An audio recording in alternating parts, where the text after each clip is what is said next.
말씀의 제목은 모세의 출생입니다.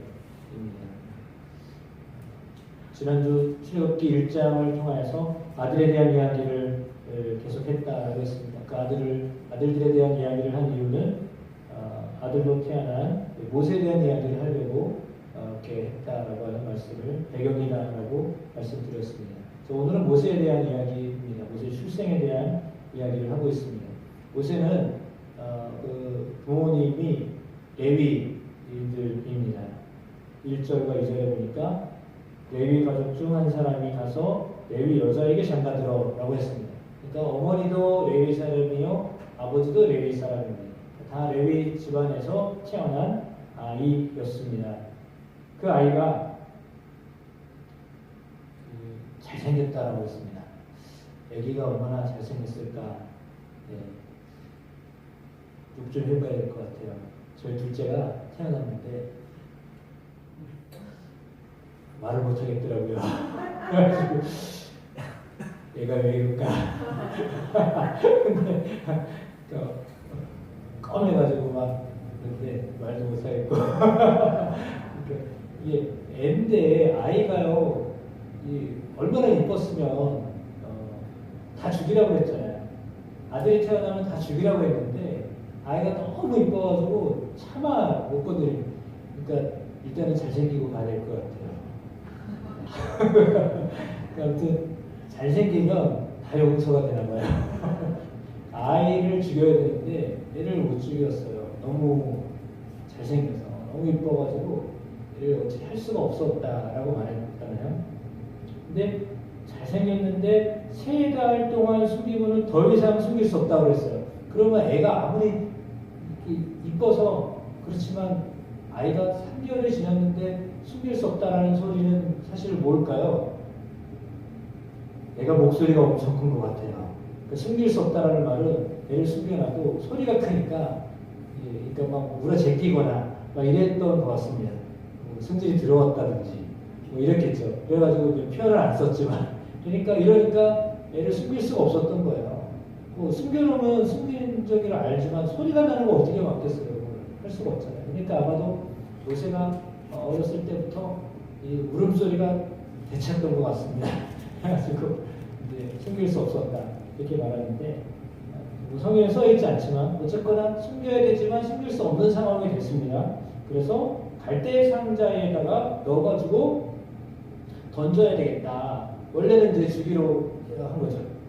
모세에 대한 이미지는 우리가 잘 알고 있는 것처럼 십계명을 받은 사람으로 이렇게 알려져 있습니다. 그리고 이렇게 갈대 상자에 넣어서 나일 강가에 원래는 그냥 나일 강가에 넣어서 죽이는 거였습니다. 그렇게 하라고 했거든요. 근데 차마 이렇게 못하겠으니까 갈대 상자에 넣습니다. 우리가 상상할 수 있는 노아의 방주를 연상케 하는 바구니였다라고 볼 수 있습니다. 사실은 죽어야 될 그런 장소였죠. 그렇다면 두 부모, 오늘 성경에 그들 이름이 기록되지는 않았지만 아므람과 요게벳 이 두 사람이 믿음의 부모였다라고 하는 것을 알 수 있습니다. 왜냐하면 죽여라고 했지만 죽이지 않았죠. 왜냐하면 하나님이 주신 생명이었기 때문입니다. 상황은 바로 왕이 죽여라라고 했지만 죽이지 않았습니다. 왜? 아이가 남달라 보였기 때문이었겠죠. 물론 부모에게 자녀들은 다 남다릅니다.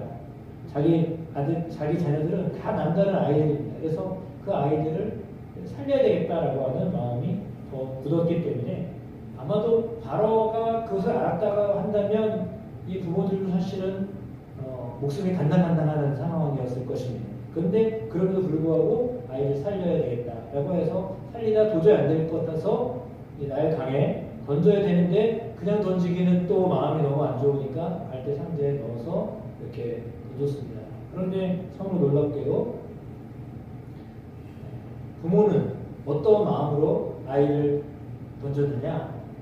살려주실 것을 믿고 던졌다. 이렇게 봐야 될 것 같습니다. 부모인데 어떻게 얘를 너는 어떻게 할 수 없다. 나도 너를 어떻게 할 수 없잖니? 미안하지만 그냥 네가 어떻게 그냥 맡겨야 되겠다 이렇게 하고 했겠어요? 그렇지 않죠.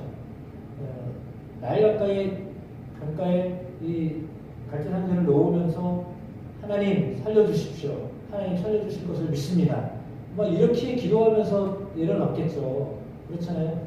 난 몰라요. 이제 알아서 하세요. 이러진 않았을 것 같아요. 부모의 마음에서.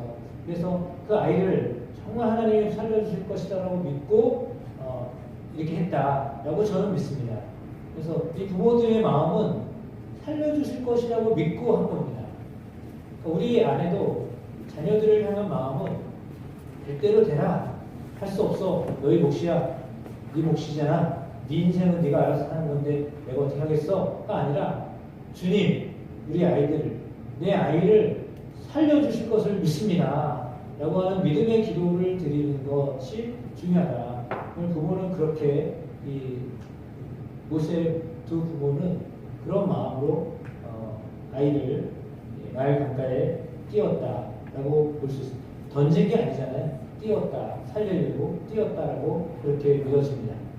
그리고 나일 강가에서 정말 하나님의 섭리로 공주가 목욕을 하러 왔는데 시녀들과 함께 강가에 내려오는 바보니가 보였는데 역시 마찬가지였겠죠. 우렁차게 불어댔을 것 같습니다. 그래가지고 이게 뭐냐? 라고 했더니 갈대 상자 안에 이쁜 애가 있는 겁니다. 그 똑같이죠. 부모의 마음인데 공주는 물론 결혼 안 한 상황이었는지 알 수 없지만 그러나 아이인데 성경에 보니까 히브리 아이인 줄 알았다라고 했거든요. 아버지 왕은 히브리의 아이들은 다 죽여라라고 했습니다. 근데 공주는 모세를 보는 순간 마음이 동한 겁니다. 얘는 좀 다른데? 얘를 어떻게 죽여? 그러는 거죠. 이제 모세의 부모가 가졌던 그 마음이 지금 공주에게도 주어져가지고 아이를 불쌍히 여기는 마음을 가졌다라고 했어요. 우리 성경에 보니까 불쌍히 여기는 마음이 있었다라고 했거든요. 원래는 죽여야 되는 아이예요. 근데 그 죽이려고 하는 그 아이를요, 불쌍히 여기는 마음을 하나님이 갖게 하셨다. 이렇게 말하고 있어요. 이거 하나님의 섭리입니다. 던졌지만 하나님이 살리셨습니다. 누구를 통해서요? 공주를 통해서 하나님 그렇게 역사하셨습니다. 그래서요, 우리의 삶에는요, 이러한 삶의 반전이 있습니다. 책에 나와 있는 거를 이렇게 책 표지에 있는 내용인 것 같아요. 캡처했는데요. 내가 감히 담대히 나누고 싶은 것은 우리 주님이 반전의 하나님이시라는 사실이다. 기대하라. 그분에게는 모든 상황과 환경을 초월하여 행하실 하나님의 경영 계획이 있다. 하나님의 경영 계획이 있으십니다. 모세는 나일강 사실은 죽어야 될 자리입니다. 다 던져서 죽이라고 했거든요. 그 자리는 사실은 죽음의 자리였거든요. 근데 그 죽음의 자리가 생명의 자리가 됐습니다. 그래서 그것도 공주의 손에 붙들려가지고 전혀 상상할 수 없었던 일들이 벌어졌는데 그것은 하나님의 오늘 이 표지 책에 저자가 쓴 내용처럼 하나님의 계획이었습니다. 하나님의 섭리였습니다. 다 망가지고 망하고 죽어가는 상황이었거든요. 그런데 하나님이 그 자리에서 살리게 하셨습니다. 살아나게 하셨습니다. 왜? 그 아이를 통한 하나님의 계획이 있으셨기 때문에 그 아이를 통한 하나님이 이스라엘을 살리시고자 하는 이스라엘 백성을 향한 하나님의 계획이 있으셨기 때문이었습니다. 그래서 한 사람은 한 사람이 아닙니다. 우리가 잘 알고 있듯이 이삭과 또 누구죠? 형제? 이삭하고 형제가 누구죠? 안 넘어가시네. 난 넘어갈 줄 알았는데. 야곱과 형제? 에서와 야곱이 있을 때, 안 넘어가셨어. 야곱과 에서가 북중에 있을 때 뭐라고 했습니까? 태중에 민족이 싸운다고 했어요. 둘이 싸우는데 민족이 싸운다고 했어요. 사람이 아니라 민족으로 봤어요. 사실은 사람이 단순한 한 사람이 아니라요. 민족이에요. 그 옆에 있는 민족을 한번 보세요. 그 민족은 어떻게 생기셨나? 중국에서 온 민족인가? 뭐 한국에서 온 민족인가? 우리가 민족이잖아요. 민족으로 하나님이 우리를 부르셨어요. 우리는 한 사람이 그냥 단순한 한 사람이 아니에요. 그러니까 우리의 생애가 모세가 한 사람이지만 사실은 한 사람이 아니라 모세 한 사람 중에서 이스라엘을 하나님이 탈출시키려 하셨던 엄청난 계획이 모세 한 사람에게 걸려 있었잖아요. 사실 한 사람이 아니에요, 한 사람이. 여러분의 삶이 나 개인의 한 사람의 삶이 아니라니까요. 내 삶이요, 어떻게 보면 무거운 얘기가 아니라 그만큼 의미가 있는 삶이에요. 나는 혼자지만 혼자가 아니라요. 나를 통한 하나님의 계획하심이 있어요. 그걸 여러분들이 아셔야 돼요. 그러니까 나는 내 개인의 삶이 아니라 내 개인의 삶을 통하여서 하나님이 이루시고자 하는 공동체의 계획이 있어요. 모세의 경우는 그랬어요. 하나님이 공동체를 향한 계획이 계셨기 때문에 하나님이 그 사람을, 모세를 죽어야 되지만 사실은 2번 죽어야 되죠. 태어났을 때 죽었어야 돼요. 나이가게 던져졌을 때 죽었어야 돼요. 더 심각하게 말하면 공주가 봤을 때 죽어야 돼요. 왜? 공주가 봤으니까. 당연히 그러면 바로의 딸이 봤으니까 죽어야 돼요. 그런데 3번 다 살았잖아요. 부모 때문에 살았고요. 공주 때문에 살았고요. 살았어요. 그래서 죽어야 되는 상황이었는데 그때마다 이렇게 살았단 말이죠. 그래서 3번이나 다시 살았어요. 그건 하나님의 계획이 계셨기 때문에. 그럼 여러분의 삶도 한번 생각을 해보세요. 여러분은 한 번도 어려움 없이 지금까지 계셨나요? 여러분의 삶은 어떠셨나요? 여러분 개개인의 삶을 뒤돌아보세요. 그냥 편안하게 오신 분 계세요? 아무 문제 없이 평탄하게 오늘날까지 이렇게 잘 살고 있습니다 라고 말하실 수 있는 분이 계세요? 그렇지 않죠. 대부분 다 뭔가 있어요. 말할 수 없는. 여러분 안에 있는 뭔가 말할 수 없는 그 뭔가가 있어요. 근데 그럼에도 불구하고 여지까지 우리가 살아가고 있다라고 하는 것은요, 계획이 있으시기 때문이에요. 하나님의 계획이 있어요. 그 계획을 알아가는 은혜가 있게 되시기를 축복합니다. 모세도 사실은 그 계획이 있다는 것을 부모도 사실은 잘 몰랐어요. 부모도 또한 몰랐어요. 그러나 하나님의 계획하심이 사실은 모세가 80세 되었을 때 하나님이 알게 하셨어요. 80세에 알게 하셨어요. 하나님의 계획을 80세 때 다 정리해야 될 그 순간에 하나님이 알게 하셨거든요. 여러분에게 하나님이 가지고 계신 하나님의 크신 뜻이 있습니다. 그걸 믿으시기를 축복합니다. 옆에 분에게도 그렇게 말씀해 주세요. 당신은 하나님의 큰 계획이 있습니다. 그 큰 그림 아래 있습니다. 이렇게 말해 주십시오. 하나님의 큰 계획이 있습니다. 예. 아니, 그러니까 우리는 그 그림을 못 봐요. 근데 하나님은 그 큰 그림이 있어요. 그 큰 그림이 있다니까요. 우리는 못 봐요. 그걸 퍼즐로밖에 못 봐요. 조각 하나밖에 못 봐요. 내 인생 그 조각 하나만 보거든요. 근데 하나님은요, 큰 그림이 있으셔요. 그걸 믿으셔야 됩니다. 이 말씀은 히브리서 11장에 나와 있는 말씀인데요. 같이 한번 읽어보겠습니다. 믿음으로 모세가 났을 때에 그 부모가 아름다운 아이를 보고 3달 동안 숨겨 왕의 명령을 무서워하지 아니하였으며, 믿음으로 모세는 장성하여 바로의 공주의 아들이라 칭함받기를 거절하고 도리어 하나님의 백성과 함께 고난받기를 잠시 죄악의 낙을 누리는 것보다 더 좋아하고, 아멘. 이렇게 되어 있습니다. 그리스도를 위하여 받는 수모를 애굽의 모든 보화보다 더 큰 재물로 여겼으니 이는 상 주심을 바라봅니다. 히브리서 기자는 모세가 그렇게 자기가 고난당하고 어려움을 당했는데 그것을요, 그리스도를 위하여 받는 수모다라고 봤어요. 해석을 그렇게 한 거예요. 그의 삶에 고난이 왔어요. 어려움이 왔어요. 근데 그것은 그리스도를 위하여 받는 고난이다 라고 보았습니다. 여러분의 삶에 믿음으로 살아가다가 어려움이 왔다라고 한다면 그 역시 마찬가지로 우리 이렇게 이 고난은 그리스도를 위하여 받는 고난이다라고 주님이 그렇게 보신다는 것입니다. 그래서 얼마나 우리에게 감격적인 이야기입니까? 그는 많은 보화보다도 더 큰 재물로 여겼는데 이는 상 주시는 이 그를 바라보았기 때문이다 라고 했습니다.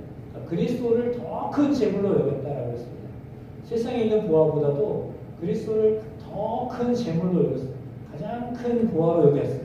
세상에 있는 돈보다도 이 그리스도를 가장 큰 재물로 여겼어요. 그리고 상 주시는 분이다라고 바라보았다라고 했거든요. 그렇게 보이시기를 축복합니다. 그렇게 보았기 때문에 모세 또한 그런 삶을 살게 되었다라고 하는 겁니다.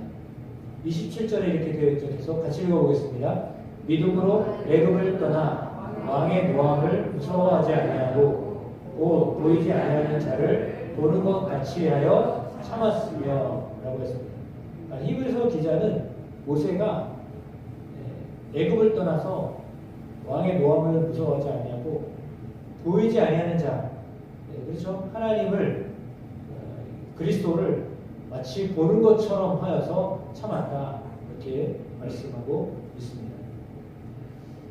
모세가 자라나고 난 다음에 많이 성장했습니다. 성경에 보니까 모세가 성장한 후에 장성한 후에 한 번은 자기 형제들에게 나가서 그들이 고되게 노동하는 것을 보더니 어떤 사람이 한 히브리 사람 곧 자기 형제를 치는 것을 본지라 라고 했습니다. 애굽 사람이 히브리 자기 동족을 치는 것을 보았습니다. 근데 아마도 유모였던 자기 어머니이자 이거 참 굉장히 놀라운 사건인데 친엄마가 유모가 돼가지고 돈을 받았어요. 돈 받고 애기 젖을 줬어요. 그리고서 이제 아이를 키웠어요. 그리고 이제 커서는 공주가 키웠죠. 근데 계속해서 관계해가지고 요게벳이 누구예요? 모세에게 아마도 신앙교육을 민족교육을 시켰을 거라고 생각되어집니다. 그러니까 그는 마음에 왜냐하면 히브리인이라고 바로의 딸 공주가 아이를 인정했기 때문에 이 아이는 히브리인이라는 걸 알았어요. 어려서부터 나는 히브리인이다. 나는 이스라엘 백성이다. 라고 하는 걸 알았어요. 그럼에도 불구하고 공주 밑에서 왕자로 컸다라고 하는 것 때문에 사실은 정체성에 혼란이 없지 않아 있었을 것입니다. 그러나 분명한 사실은 히브리인이다라고 하는 것에 대한 것들이 마음이 있었기 때문에 자기는 동족을 향한 마음이 있었거든요. 공동체에 대한 그런 부담감이 그 안에 있었어요. 왜 갈등이 없었겠어요? 남들은 힘들게 살고 있는데 자기는 왕궁 안에 살고 있어서 남부럽지 않은 삶을, 왕자로서의 삶을 사니까 어쩌면 마음이 불편했을 것 같아요. 아주 좋지는 않았을 것 같아요. 그러니까 나갔을 때 저런 모습을 보았을 때 화가 오르는 거죠. 왜 내 동족을 저렇게 하냐 라고 해서 그 애굽 사람을 몰래 죽였습니다. 아무도 모르게 죽은 줄 알았거든요. 그런데 사람들이 알았습니다. 어쩌면 이것은 그는 정의감에 의하여서 살인을 한 거다라고 볼 수도 있습니다. 그 민족을 향한 그런 마음이 남달랐다라고 하는 것을 알 수 있습니다. 그래서 모세의 그 출생 자체는 하나님의 계획하심이 있으셨다라고 하는 것을 알려줍니다. 이스라엘 백성들을 향한 하나님의 계획하심이 있으셨기 때문에 모세를 그렇게 왕궁에서 자라게 하셨습니다. 40세가 되는 그 순간까지 하나님 그를 그곳에서 자라나게 하셨습니다. 그래도 학문을 다 하고 배워야 될 것들을 최고의 학문을 하고 지식을 겸비하고 문화를 익혀내고 그런 삶을 40년 동안 했기 때문에 그는 세상적으로 만족지 않는 삶을 살았던 사람이었죠. 그러나 동족을 향한 마음이 이제 화근이 되어서 살인한 죄로 인하여서 그것이 발각이 되자 도망을 치게 되었습니다. 하나님은 그렇게 모세가 도망을 쳐 나가게 되었을 때 그를 미디안에 가게 하셨습니다. 이 그림에서 봐야 되겠네요. 미디안에 가게 하셨고, 미디안에 갔을 때 광야에 도망을 쳤을 때 미디안 광야 속에 있었던 이드로, 오늘 성경에는 르우엘이라고 하는 제사장의 딸들을 만났습니다. 딸이 7이라고 했습니다. 7딸을 가진 제사장이었습니다. 아들에 대한 이야기 없는 것 보면 아들이 없었던 상황이었던 것으로 보여집니다. 그래서 7딸을 같이 데리고 있었던 이 미디안 광야 제사장 르우엘이 있었는데, 그 딸들이 물을 먹으려고 우물가에 갔는데 목자들이 물을 못 먹게 하는 겁니다. 그래가지고 쫓겨날 판이었습니다. 근데 그때 야곱이 그때도 정의감 그 목자들을 다 물리치고 딸들에게 물을 먹이고 양떼들에게 물을 먹였습니다. 모세의 마음 가운데는 그렇게 정의로운 마음이 이렇게 심겨졌던 것 같습니다. 불의를 보지 못하는 그런 마음을 하나님이 그에게 주셨던 것으로 보여집니다. 그래서 지금도 광야에 갔을 때, 미디안에 갔을 때 어려움을 당하는 제사장의 딸들을 잘 돌본 모습들이 보여집니다. 그것이 연결이 되어져서 이드로의 사위가 되죠. 제사장 가문의 사위가 되었습니다. 그리고 이제 그의 직업이 이제 신분이 목자가 되었습니다. 장인 르우엘에게 모세는 상당히 큰 힘이 되었던 사람으로 보였습니다. 딸 7번 있다가 사위를 얻었으니 그 얼마나 힘이 났겠습니까? 그리고 그렇게 목자들을 내칠 정도로 힘도 세고 지혜롭고 그랬던 모세였기 때문에 그가 자신을 도왔을 때에 장인으로서 상당히 뿌듯하고 그 모세를 잘 이용했을 것이다 라고 생각합니다. 왜냐하면 도로 돌아갈 집이 없었기 때문에, 가족들은 있었겠지만 그러나 갈 수가 없었기 때문에 40년 동안 이제 그는 광야에서 생활을 해야 되는데, 사실 모세의 경우에 자기는 장인의 집에서 장인의 양들을 돌보는 사람이 되었습니다. 처가살이를 할 수밖에 없는 상황이었기 때문에 그렇게 살았습니다. 그리고 아들을 낳았습니다. 그 아들의 이름이 게르솜이라고 성경에 기록되어 있는데, 내가 타국에서 나그네가 되었다 라고 하는 이름으로 그 아이를 낳았습니다. 그리고 나서 오늘 본문 마지막에 나와 있는 이스라엘의 모습은 더 고통 가운데 빠졌다. 애굽 왕은 죽었고 이스라엘 자손들은 고된 노동으로 말미암아 탄식하며 부르짖었다. 그 부르짖는 소리가 하나님께 상달되었다. 하나님이 그 고통의 소리를 들으시고 언약을 기억하셔서 그의 자손들을 돌보셨고 하나님이 그들을 기억하셨다. 오늘 그렇게 말씀하고 있습니다. 그들이 어려웠기 때문에 하나님 앞에 부르짖기 시작했다라고 말합니다. 힘들고 어려울 때 하나님께 부르짖는 것은 그것은 어쩌면 부끄러운 일도 아니고요, 당연한 것입니다.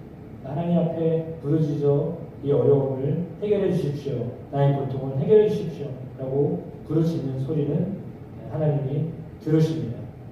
우리의 고통 소리를 들으십니다. 우리의 아픈 소리를 들으십니다. 그분께 우리가 소리를 부르짖으면 그 소리가 하나님 앞에 상달됩니다. 들려집니다. 부르짖는 소리는 하나님 반드시 들어주십니다. 그리고 약속을 기억하십니다. 이스라엘을 향하셨던 하나님의 약속, 가나안 땅에 그들을 돌이키겠다라고 하셨던 그 약속을 하나님이 기억해 내셨습니다. 물론 그전부터 기억하고 계셨지만 그렇게 오늘 성경은 기록하고 있습니다. 모세의 등장을 통해서 하나님은 이스라엘 백성들이 다시금 가나안 땅을 바라보게 하였습니다. 그래서 모세가 출생한 것은 상당한 의미가 있습니다. 그의 출생으로 말미암아 이스라엘 백성들이 애굽에서 다시금 가나안을 바라보게 되었습니다. 잘 살았던 이스라엘 백성들이었습니다. 그러나 왕조가 바뀌면서 완전히 전락했습니다. 그래서 어떤 재산을 쌓을 수 없는 상황이 됐고 완전히 자기의 몸을 다 자기 몸 노동력을 다 투자해야만 하는 고된 노동 가운데 살아야만 하는 상황에 빠졌었습니다. 그때 그들이 너무 어려워서 하나님 앞에 부르짖기 시작했고 그래서 하나님이 그들로 하여금 너희가 이제 여기가 아니다. 가나안 땅으로 가게 할 것이다. 라고 하는 그 말씀대로 그들을 가나안 땅으로 인도하고자 모세를 준비하고 계셨습니다. 하나님은 오늘 한 사람의 출생을 통해서 이스라엘 백성들을 살리려고 하시는 계획을 가지고 계셨습니다. 모세를 통해 이스라엘 백성을 구원하려고 하셨던 하나님의 계획하심이 있으셨고 동일하게 그런 하나님의 섭리하심은 다윗을 통하여 하나님의 이스라엘 백성들을 이스라엘 백성답게 하셨습니다. 동일하게 하나님은 예수 그리스도를 통하여서 하나님의 백성들이 하나님을 섬기게끔 하였습니다. 하나님의 나라를 바라보게 하셨습니다. 그 한 사람을 통해서 그 공동체를 하나님께로 인도하고자 하나님은 한 사람을 세우십니다. 그 시대에 모세를 하나님이 세우셨다라고 한다면 지금 이 시대에 하나님은 저와 여러분을 세우셨다라고 볼 수 있습니다. 하나님은 우리를 세워서 우리와 관련된 공동체를 하나님이 살리고자 하는 계획하심을 가지고 계십니다. 나 하나의 믿음으로 그치지 않고 나와 함께 연결되어 있는 공동체가 건강하게 하나님을 부르짖고 하나님의 통치하심을 받는 공동체가 되도록 하나님 우리를 불러주셨습니다. 그래서 나와 연결되어져 있는 소속되어져 있는 사람들을 하나님께로 인도하고자 하나님 우리를 먼저 부르셨습니다. 그리고 모세가 그 어려운 그 수난을 계속 당하고 어려웠지만 사실 40년 동안 목자로서의 삶이 만만치는 않았을 거라고 생각합니다. 어쩌면 좀 편하게 살았던 왕궁에서의 삶을 완전히 다 잊어버린 채 이제는 들에서 살아야 되는 그의 삶은 말 그대로 고된 삶이었을 것입니다. 날마다 힘든 삶이었을 것입니다. 내 삶이 어떻게 이렇게 되었나 라고 생각할 수 있을 정도로 그런 삶이 계속되어졌을 것입니다. 근데 그때 하나님이 이제 모세를 부르십니다. 그래서 하나님이 우리를 통하여서 하나님의 일을 하고자 하나님 우리를 부르셨습니다. 모세를 통해 하나님이 하나님의 일을 하고자 모세를 부르셨듯이 하나님 우리 개개인 믿음의 사람들이 하나님의 일을 하도록 하나님 우리를 부르십니다. 그래서 그 일에 쓰임받고 있다라고 하는 그런 의식이 사명감이 여러분 가운데도 있게 되시기를 주님의 이름으로 축복합니다. 모세를 부르실 하나님 우리를 또한 부르셔서 하나님이 하시고자 하는 일을 위하여 우리가 있어야 될 곳에 서게 하시고 그 일들을 감당할 수 있도록 우리에게 능력을 더하실 하나님이십니다. 모세에게 함께 하셨던 하나님 동일하게 우리와도 함께 하시는 하나님이신데 그 하나님을 바라보며 인내하실 수 있는 마음이 있게 되시기를 주의 이름으로 축복합니다. 모세는 40년 또 40년 그렇게 할 뜻을 위해서 하나님이 80년을 준비하셨습니다. 그리고 40년을 쓰셨습니다. 80년을 준비해서 40년 쓰셨습니다. 쓰임받는 기간이야 우리가 정할 수 있는 것이 아니기에 하나님이 정하시는 것인데 그러나 준비하시는 기간 동안 준비가 잘 되어지는 저와 여러분이 되시기를 축복합니다. 그 준비라는 것은 다른 것이 아니라 하나님이 말씀하실 때 네, 제가 그렇게 할게요. 이 마음을 갖게 하는 것입니다. 이해가 되시죠? 그러니까 하나님이 말씀하실 때 하나님 네, 제가 그렇게 할게요. 라는 마음을 갖도록 하나님 우리를 계속 준비하십니다. 그 마음이 그런 마음이 준비가 될 때까지 하나님 우리를 계속 준비하십니다. 그러니까 이제는 하나님이 하세요. 하나님이 나를 통해서 역사하세요. 라고 하는 마음을 가질 때 나는 아무것도 할 수 없거든요. 근데 하나님이 나를 통해서 하시고자 하면 하나님이 하세요. 라는 마음을 가질 때까지 하나님 우리를 준비하시고 있습니다. 모세를 준비하셨듯이 하나님 저와 여러분을 준비하고 계십니다. 물론 지금도 쓰임받는 삶을 살고 있는 것입니다. 그러나 더 명확하게 하나님 우리를 들어서 쓰실 때 그렇게 준비되어진 저와 여러분이 되시길 주의 이름으로 축복합니다.